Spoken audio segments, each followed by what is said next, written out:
Do you wonder why children die? Welcome to Modern Lifekeeping, where we discuss ways to thrive in today's world.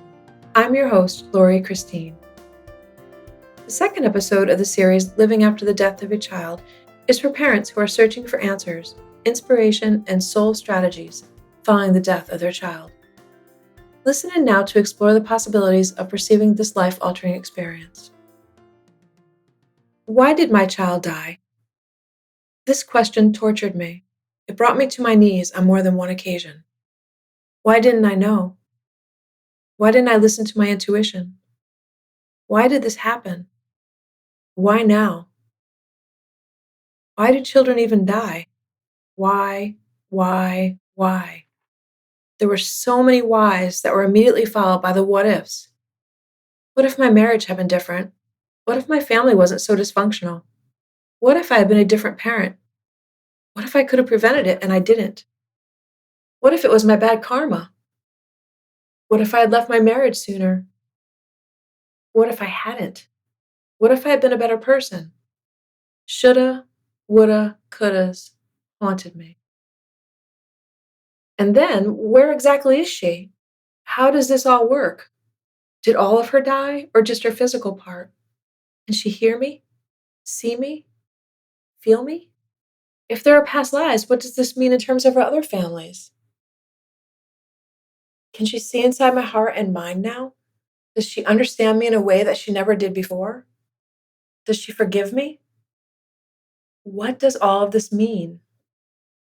I needed answers because the questions were literally and figuratively killing me. Reality had bitch slapped me, and I was reeling from the blow. The pain was unbearable and indescribable. I needed to understand what it all meant. Finding the answers required a deep dive to the bottom of my soul. I had to wade through the depths of the pain, the puddles of tears, the energy of despair, the stench of fear, and face reality head on. It was dark where I wandered and wondered. I was so heartbroken I didn't have a choice but to do the work or die. My mind was overactive, my heart underactive, all while my soul was trying to show me perspective. It was exhausting and grueling work. The things that are usually resolved with a parent and their child over the course of a lifetime had to be resolved in what felt like an instant. I had to understand who I was, why I behaved in specific ways, what experiences kept coming up for me over and over, what the experiences were teaching me, what my strengths are, my weaknesses, and my potential. As I explored deeper, it started to become clear why I've been passionate about certain topics throughout my life. It was all parts of a bigger picture that was starting to come more into focus for me as I continued to seek answers. Sorting through the false beliefs, the psychological defenses, the family dynamics, the childhood wounds, core beliefs, core values, thinking patterns, and more helped to distract me from my reality a little longer. My heart had been shattered into tiny little pieces, and I wanted to know why this had to happen. What was the lesson? For every action, there is a reaction. What was this experience meant to evoke? I was determined to have it mean something. My daughter wasn't just going to disappear into thin air and have it mean nothing at all. I looked at how I had shown up my entire life versus how my highest self would show up. I looked under feelings, picked at old wounds, acknowledged and honored scars, as well as rewrote the story of my life, all while mourning the physical absence of my beautiful daughter. Repeatedly, I was left not knowing how to respond to people when they politely stated, "I am sorry for your loss." I found "I know you are" falling out of my mouth because I knew they were sorry, as absolutely no one wants to have this experience. And every single one was glad it was my experience and not theirs. Perhaps they were sorry about feeling that way. They were honest when they said they couldn't imagine because they couldn't. When you experience something no one would wish on their worst enemy, it is hard to imagine, and there is little that can be said. It's important to note I didn't lose my daughter. The belief that I lost her is one of the false beliefs that I chose not to embrace. My daughter is not a possession I can lose, nor is she mine to lose. Besides, I have several ideas of where she is. As for feeling sorry for me, I don't want that either. This is my journey. Please don't be sorry for it.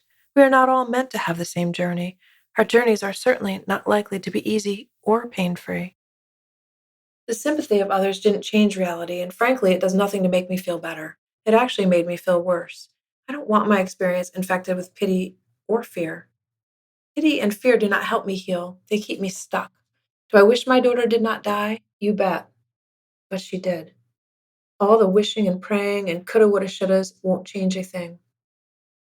Part of my journey was sorting through all the information out there, learning which information resonated with me, which didn't, and why. I had to really trust my gut feelings. No one in this entire world had my exact experience, and certainly could not advise me on how to feel or think. I had to learn to stop looking outside of myself for answers I already had.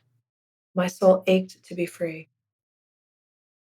Seeing things for what they actually are versus what I wanted them to be was one of my most difficult challenges. I had spent so much of my life waiting for people to be who I knew they could be, but hadn't realized. Compared to that, it is easy to forgive where I didn't show up as my best self. One of my best friends made a comment to me early in our friendship about how our culture doesn't celebrate death. I really admire this friend and find some of her insights to be practical and profound. This statement really resonated with me, but at the time I was still hitting snooze on reality, and so only the seed was planted. But a seed had been planted, one that, when watered with my tears of love, grew tall and beautiful. We talk about death as if it is the end. What if it's not? What if my daughter came here through me to learn, learned what she needed to, graduated from this school on earth, and is off sharing what she learned on her journey? I have to tell you, this makes much more sense to me. Since I was a small child, I've always felt there is so much more to this thing we call life. Why not celebrate it? As I reflected back on my own life, many seeds have been planted by the time I experienced the death of my child. I found this to be of no coincidence. I started to look at the many aha moments and intuitive feelings I've experienced but hadn't followed up on, and the puzzle of my life started coming together. We all have intuitive skills, a sixth sense that we were born with. I've always been intuitive without realizing what it meant. It was so natural to me that I didn't realize its power. The experience of my child dying forced me to embrace my intuition. This gift of insight offered me access to the answers I was desperately seeking, the answers that had been available to me my entire life, that had appeared easier to ignore. My power comes from knowing I can choose how I live. When I set the intention to see what I needed to see, hear what I needed to hear, and know what I needed to know, I was able to find the answers buried amongst old programs, unhealed wounds, generational beliefs, bad habits, and toxic relationships. Finally, I was able to accept the why. It was an opportunity for me to wake up and become the person I was most meant to be. I stopped listening to the stories inside my head and outside of myself, and instead balanced my heart and mind with my soul. It was not up to me to begrudge my daughter for the lessons she was born to me to learn. Had I been the perfect parent I thought I should have been, her soul wouldn't have evolved to the point it did by the time her journey on earth was over. I had to accept that she had certain lessons to learn as well. From her birth to her death, she has taught me unconditional love. I am forever grateful to have her as my teacher and inspiration. It is time to see my daughter as the beautiful soul she is, not as a child or a young adult that was taken away from me, but as the incredible essence that is uniquely hers. She holds space for my soul to expand as I process through this experience and the sacrifices she made to offer it. Thank you for listening to this week's episode of Modern Life Keeping, brought to you by Keara Kisses. It's up to you how you perceive the death of your child. How can you perceive the death in a way that expands you instead of contracts you? In episode 3 of our series, Living After the Death of a Child, we will explore ways to find value in the experience. For more information, visit www.kearakisses.com. Until we meet again, keep wondering.